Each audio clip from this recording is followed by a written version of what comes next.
तर एक महत्त्वाची आणि मोठी बातमी दिल्लीमध्ये जनकपुरीत एक भयंकर घटना घडली। दारू पिऊन गाडी चालवणाऱ्याने रस्त्यावरती तिघांना उडवलं। दृश्य पाहताय तुम्ही।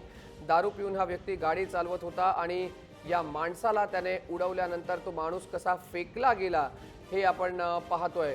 दारू पिऊन हा व्यक्ती गाडी चालवत होता। मॉर्निंग वॉकला जाणाऱ्या एका व्यक्तीला उडवलं। तो व्यक्ती जवळपास 15 ते 20 फूट लांब उडून या ठिकाणी दुसऱ्या गाडीवरती पडल्याचं आपल्याला पाहायला मिळतंय।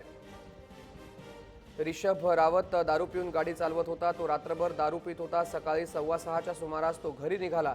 मॉर्निंग वॉकला निघालेल्या कमलेश्वर प्रसाद आणि अश्विनी आनंद या दोघांना त्याने उडवलं।